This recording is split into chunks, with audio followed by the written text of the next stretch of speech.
പൊതുവിൽ നമ്മളെപ്പോഴും invest ചെയ്യുന്നതിനെക്കുറിച്ചും save ചെയ്യുന്നതിനെക്കുറിച്ചും എന്നിട്ടത് ഭാവിയിൽ എത്ര റിട്ടേൺ കിട്ടുന്നു എന്നതിനെക്കുറിച്ചും ഒക്കെയാണ് സംസാരിക്കൽ പതിവ്.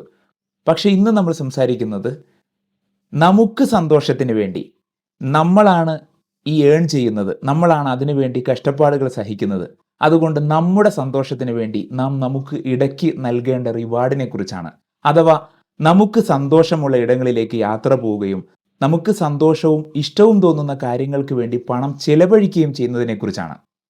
ഒരുപാട് നാൾ നീണ്ട എക്സാം പ്രിപ്പറേഷനും ബിസിനസ്സിലെ തിരക്കുകൾക്കും ഒക്കെ ഇടയിൽ ഒരു ദിവസത്തെ സ്റ്റേക്കേഷന് വന്നിരിക്കുന്ന ഒരു മോർണിംഗിലാണ് ഞാനിത് റെക്കോർഡ് ചെയ്യുന്നത് പോലും. അപ്പോൾ രാവിലെ ഇങ്ങനെ ഇരുന്നപ്പോൾ ഈ കാര്യം നിങ്ങളോടുകൂടി പറയണമെന്ന് തോന്നി.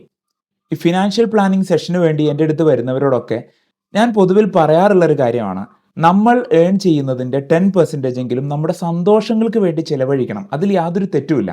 കാരണം നമ്മളാണ് ഏൺ ചെയ്യുന്നത്, നമ്മളാണ് ജോലിയിലെ പ്രഷർ അനുഭവിക്കുന്നത്, നമ്മൾ ഒരുപാട് പാടുപെടുന്നുണ്ട്. നമ്മൾ രാവിലെ വളരെ കഷ്ടപ്പെട്ട് ജോലി സ്ഥലത്തേക്ക് പോകുന്നു. അവിടെ നിന്ന് വരുന്ന ഈ ഒരു ദീർഘമായ സ്ട്രെസ്ഫുള്ളായ ഒരു കാലയളവ് നമ്മൾ നമ്മുടെ ഫാമിലിക്ക് വേണ്ടിയും നമുക്ക് വേണ്ടിയും കൂടി നമ്മൾ ജോലി ചെയ്യുകയാണ്. ഈ ഒരു കഷ്ടപ്പാടിന് നമ്മൾ നമുക്ക് തന്നെ നൽകുന്ന റിവാർഡുകൾ 2 തരത്തിലാണ്. ഒന്ന്, നമുക്ക് പ്രായമാകുമ്പോൾ ജീവിക്കാൻ ആവശ്യമായ തുക, മക്കളെ എന്നല്ല ഒരാളെയും ഡിപ്പെൻഡ് ചെയ്യാതെ ജീവിക്കാൻ ആവശ്യമായ സഫിഷ്യൻ്റ് ആയ ഒരു തുക നമുക്ക് സാലറി വരുമ്പോൾ ആദ്യം തന്നെ മാറ്റിവെച്ച് നമ്മൾ നമുക്ക് തന്നെ ഒരു റിവാർഡ് നൽകുന്നു. കാരണം നമ്മൾ നമ്മെ സ്നേഹിക്കുന്നു.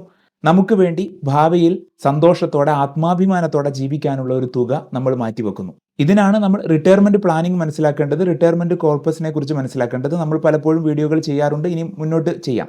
രണ്ടാമത്തെ ഭാഗം, നമ്മുടെ സന്തോഷത്തിന് വേണ്ടി, നമ്മുടെ ഒരു പ്രൊഡക്ടിവിറ്റി വീണ്ടും വർദ്ധിക്കാൻ വേണ്ടി, നാം ഒന്ന് റിലാക്സ്ഡ് മോഡിലേക്ക് പോകാൻ വേണ്ടി ഇടയ്ക്കൊക്കെ ഒരു ബ്രേക്ക് എടുക്കുക എന്നതാണ്. അപ്പോൾ അത് എത്രത്തോളം എടുക്കാം? ഒരു വർഷം നമ്മൾ ഏൺ ചെയ്യുന്ന സമ്പത്തിൻ്റെ 10% വരെ നമുക്ക് അതിനു വേണ്ടി സ്പെൻഡ് ചെയ്യാം. ഓരോരുത്തർക്കും ഓരോരോ ഇഷ്ടങ്ങളാണ്. നമ്മുടെ ഇഷ്ടങ്ങൾക്ക് വേണ്ടി ഇഷ്ടപ്പെട്ടവരോടൊപ്പം ചിലവഴിക്കാനായി മാത്രം കുറച്ച് പണം, ഇതൊന്നും ചിലവഴിക്കാതെ ജീവിതത്തിൻ്റെ നല്ല കാലത്ത് ഇത്തരം സ്പെൻഡിങ്ങുകളൊന്നും നടത്താതെ ഇങ്ങനെ ഉറുമ്പ് സ്വരുക്കൂട്ടും പോലെ പണം സ്വരുക്കൂട്ടി വെക്കുന്നതിൽ മാത്രം യാതൊരു അർത്ഥവുമില്ല. സന്തോഷങ്ങളും ചില പേർച്ചേസുകളും ചില ചിലവഴിക്കലുകളും കൃത്യമായ ആസൂത്രണങ്ങളോടെയും മുന്നോട്ട് പോകുമ്പോൾ മാത്രമേ ജീവിതത്തിന് ബാലൻസ്ഡ് ആയി എന്ന് പറയാൻ കഴിയൂ. ഇപ്പോൾ ഉദാഹരണം പറഞ്ഞാൽ, നമ്മൾ പലപ്പോഴും ഈ ഫിനാൻഷ്യൽ പ്ലാനിങ് സെഷനുകളിലൊക്കെ പറയാറുള്ള ഒരു കാര്യമാണ്. ശരിക്കും പൊതുവെ ഫിനാൻഷ്യൽ പ്ലാനിങ് സെഷനിൽ എന്തിനാണ് ഇത് പറയുന്നതെന്ന് ചോദിക്കും. പക്ഷെ അത് പറയാറുള്ളൊരു കാര്യമാണ്. സന്തോഷങ്ങൾക്ക് മാത്രം ഒരിക്കലും നമുക്ക് വില ഇടാൻ കഴിയില്ല. ഇപ്പോൾ കല്യാണം കഴിഞ്ഞ ഒരാൾ, അദ്ദേഹം ഹണിമൂണ് പോകേണ്ടത് ആദ്യത്തെ ആ കുറച്ച് നാളുകളിലാണ്. പിന്നെ എത്ര കാലം കഴിഞ്ഞ് നമ്മൾ ഹണിമൂണ് പോയാലും ആ ഒരു സന്തോഷവും ആ ഒരു എൻജോയ്മെൻറ്റ് പിന്നീട് ജീവിതത്തിൽ ഒരിക്കലും കിട്ടാറില്ല. എന്നതുപോലെ ചില കാര്യങ്ങൾക്ക് ചില സമയമുണ്ട്, ആ സമയത്ത് തന്നെ അത് ചെയ്യണം. നമ്മൾ ഭാവിയെക്കുറിച്ച് ഓർത്ത് ഒരുപാടങ്ങ് ആകുലപ്പെടേണ്ട ആവശ്യമൊന്നുമില്ല. കാരണം നാളെയെക്കുറിച്ച് യാതൊരു ഗ്യാരണ്ടിയും ഇല്ലാത്തവരാണ് നമ്മളെന്ന് നമുക്കറിയാം. എന്ന് കരുതി വരുന്നത് വരുന്നിടത്ത് വെച്ച് കാണാം എന്ന വളരെ അലക്ഷ്യപൂർണമായ ഒരു തെറ്റായ സമീപനവും പാടില്ല.